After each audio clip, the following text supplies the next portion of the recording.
So over the past few months, I've become increasingly interested in this idea of content creation, of making blogs, making YouTube videos, making podcasts, and just trying to understand what is the deal with this. Like, is this something that a lot of people should be thinking about doing, or is it something that only really suits a certain particular type of personality? And if it's something that you should be thinking about, then what sort of approach can you take? What should be your first step? What should be your second step? And so on. So I've set out on a bit of a quest to talk to people who are creating content in interesting ways, whether they have a YouTube channel or a podcast or a blog or any sort of medium where they're reaching a significant size audience, and just try and pick their brains on what is their reason behind doing it and how have they found the experiences, processes of creating this content, and what sort of lessons can we extract from their experiences. So that led to a conversation with a medical student called Mustafa, who is the founder of a podcast called Big Picture Medicine, which is probably my favorite podcast which covers topics around medicine. Particularly, he looks at interesting potential new advances in medicine and tries to look to the future of what medicine is going to look like. And he makes these really slick, well-edited podcasts that are actually a pleasure to listen to.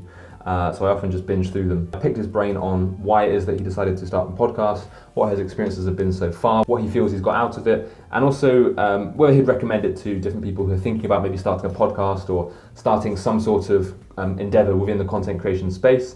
And I really enjoyed it. I've just finished editing it now, and it was actually like a really, really fantastic conversation. I've got so much out of it from having a re-listen. So I'm really excited to share this with you. I hope that you find it as interesting and useful as I have. And without further ado, I'll hand over to Mustafa. So my name is Mustafa. I'm a fifth year medical student and I'm the host of the Big Picture Medicine podcast. So it's a podcast basically on the future of medicine, and I try and interview interesting people in medicine to ask them A, what they're up to, and B, how they got there. I wanted some content that wasn't really there, so I'm a big fan of the Tim Ferriss Show, which is a podcast in which Tim Ferriss interviews like the leading world-class performers in loads of domains, so it's CEOs, athletes, that sort of thing. And he just asks them A, what they're up to, and B, what kind of habits they had, what kind of ways of thinking, what books they've read that were really influential. And it didn't really exist in the medical world. And I was really interested to see, you see these professors with like 500 publications, you see these doctors who founded massive companies. And whenever I met someone like that, I tried to get coffee with them just to pick their brains a bit. And I just thought like this should be available somewhere. So I tried to go out there and make it, and that's what the goal's been. It's kind of just for fun, because I'm a big believer in as soon as you start doing something for money or you start putting too much pressure on it, it stops being fun. So like when I was younger, I would do web design just for fun, and then the second I got my first client, it stopped being fun. Like there's so much stress that goes along with that. There's so much expectation. You can't just do what you want. You have to abide by someone else's rules. So it's a big goal of mine just to do this for fun. What it would be nice to do is, there's a lot of content creators out there, like Ali Abdaal, and loads others who have newsletters, they have courses in places, and they kind of fund their lifestyle, so they can be making their content and it can fund them, and then they choose to be doctors, they choose to have jobs, and they don't need to do that, but they do it for fun. So that would be a really good place to be in, where I didn't need income from a job and this funded that, but it's mainly for fun really. There's no end goal. Yeah, so the Big Picture Medicine podcast came about, again, because I was listening to the Tim Ferriss Show. I was listening to loads of podcasts like that, like kind of self-helpy type podcasts, and it didn't exist for medicine. So I was like, okay, let's message a few people, see if anyone gets back to me, and see if they'll interview me, because I think in the medical world as well, there's a big concept of kind of mentorship and fellowship and that kind of thing. So people are usually quite keen to teach you. So I messaged, I think, about 20 people on LinkedIn, just asking them, look, you're doing some interesting stuff. Can I chat to you and ask you a few questions? I think one got back to me. And luckily that ended up being someone who was really interesting. It was this doctor called Abdullah Al-Bayati, who's set up this kind of blockchain medical business that's raised $20 million.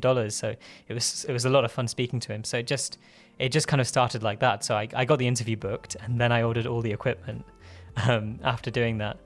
And yeah, it's just been going ever since then. It is easy to get discouraged. I'd like to think I would have carried on if no one got back to me, but to be honest, I think if the first 20, 30 hadn't got back to me, I wouldn't have carried, and I carried on. And I think that's the thing, that sometimes you have an easy win, and it's easy to get like serendipitous about it, but you have an easy win and that just kind of guides you down a certain path that you might not have done otherwise. So I think podcasting is, for anything interview format, it's a lot better than video or other formats, in my opinion, of course. And I'm saying this on a video interview, so apologies for that.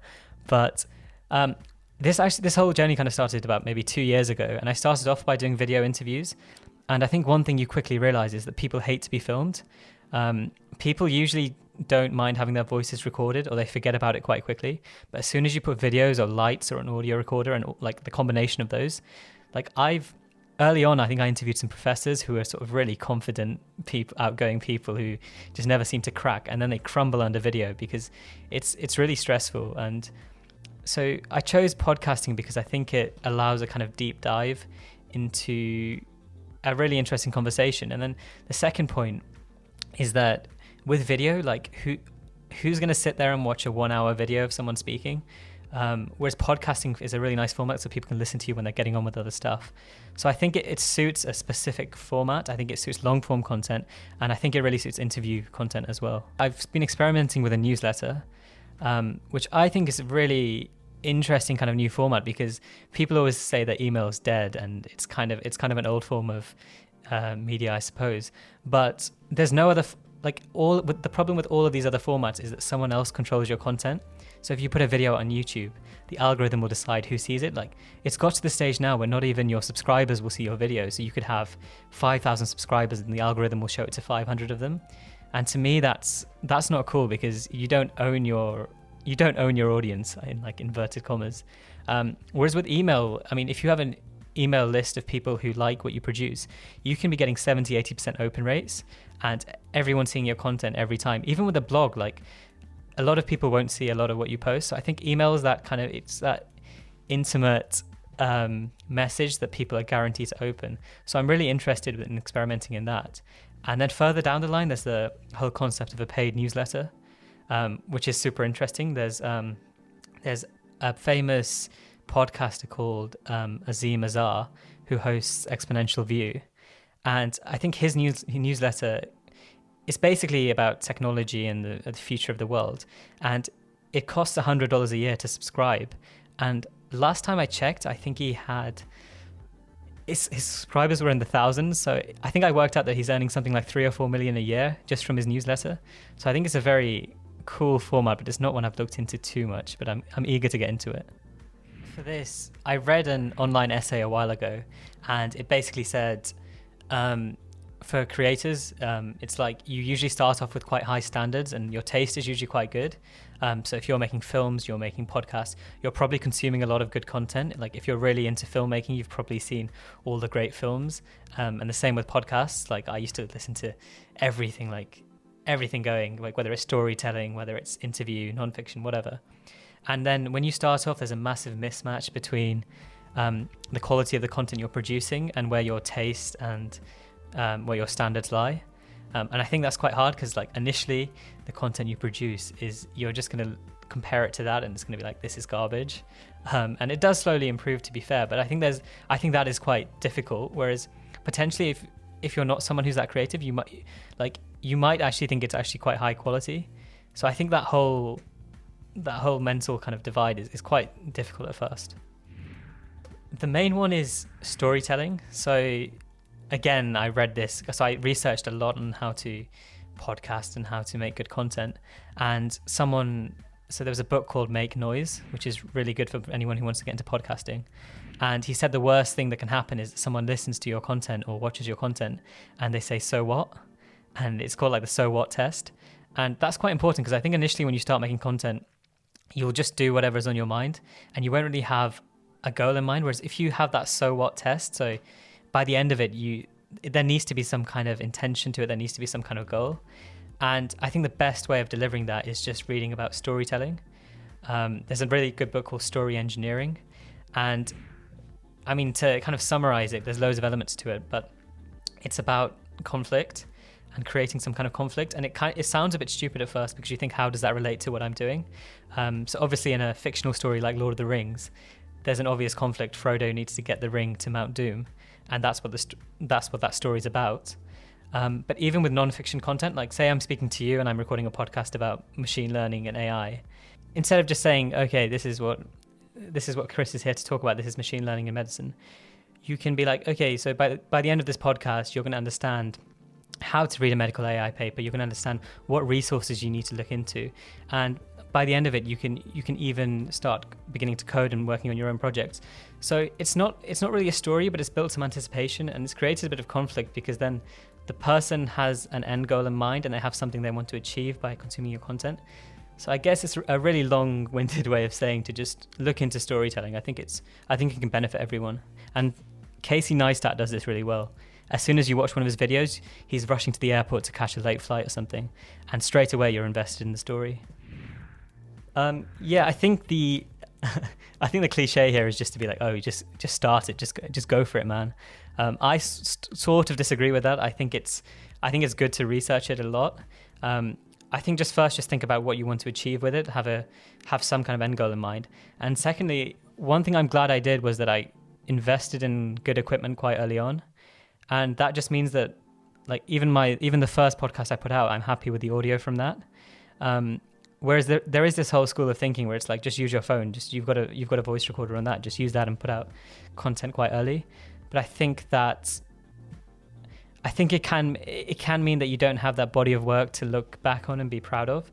So my first advice would be just to think about what your goal with it is. And then secondly, I'd say just commit. Like, if you buy some nice equipment and you commit financially, that's the sunk cost right there, and you'll probably put a few episodes out. So yeah, that's my advice. The good thing about podcasting compared to other mediums like YouTube is that the barrier to entry isn't that high, and you can very quickly, I think, get some quite good results. Like, you can invest, say, £200 or £300 and get close to pro quality in terms of sound. Whereas with YouTube, if you want to be getting really good quality, you might need like a Sony, I don't even know, A7, whatever, that's $2,000. Then you need a lens, then you need lighting. It's like, before you can get pro quality, you're looking at $5,000 to $10,000 for a video.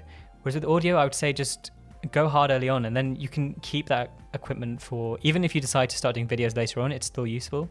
So I'd say just spend £200 or £300, buy a good mic, buy a good audio recorder, and it will act as a bit of a sunk cost, and I think it will encourage you to start putting out content.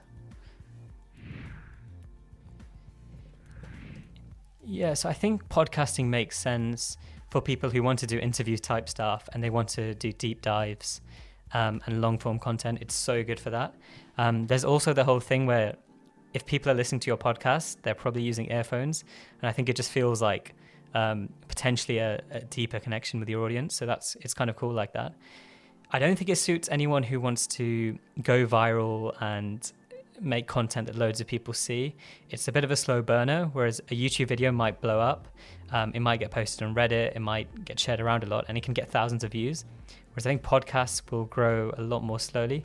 So I think if you want to go viral, you want the fame of being a YouTuber, it's not the one. But if you're into long form content, I think go for it. The one thing I think podcasting helps with is, especially if you're doing an interview format podcast, is that you have an excuse to talk with anyone you want. So, messaging people on LinkedIn and on Twitter who are more successful than you and asking to pick their brain is a massive cliche, and apparently people don't like it. They think it's a waste of their time. Whereas if you have something, even a YouTube channel, but a podcast in particular, you can say, look, can I talk to you about my podcast? And X number of other people like me will hear it. And suddenly you're still getting that one-on-one advice, but it's all scales up and people are more likely to say yes. One of the things that's been helpful is that if you can make your podcast look a bit legit, people don't really ask how many people are listening, so they can assume whatever they want. Like, they might think thousands of people are listening, and you might get some quite influential and quite interesting people just based on that. So yeah, I'd say it's a good excuse to just talk to people you find interesting. In my personal opinion, I think a lot of people buy the Blue Yeti microphones, which I would recommend not doing so. I think they're quite expensive. And without getting into the technical details, which I don't know about, I don't think they sound as good as having a dedicated mic that goes into an XLR and is made for podcasting. So my recommendation is the Rode Pod Mic, which is, I think, £99. And then you need an external audio recorder with that, which will be like £150. So with those two things, I think you can get pretty pro results. So that's what I'd recommend getting. Yeah, thanks, Chris. I think the best place to find me is if you just type in bigpicturemedicine.co.uk. That'll take you to my website with links to the podcast and socials and things like that. But yeah, thanks for having me. So I hope you enjoyed that conversation with Mustafa. For me, the top takeaways were, one is using a narrative in the content that you create. And I think this applies to blog posts, this applies to podcasts, this applies to videos or anything else that you're doing.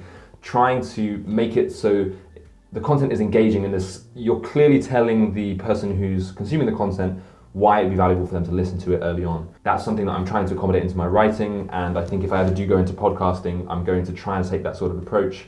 And I think definitely I can really see the value of this when I listen to Mustafa's podcast, because his podcast is super engaging, and it's something I've been listening to his podcast before I reached out to him, and I always felt that they are very engaging, and I'm always pretty switched on with exactly what's being said in the conversation, and enjoying keeping up with that. So definitely I can see him practicing what he preaches from that point of view, and it is something that makes it a really kind of high quality podcast. Another takeaway for me was the importance of putting in the effort and actually really trying to make something that's high quality.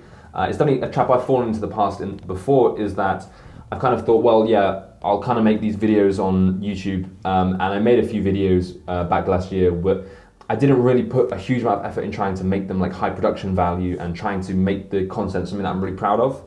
And when I look back on those videos, I really don't think that they were that great. Whereas I think there is value in just really committing, trying to make content that you can be proud of.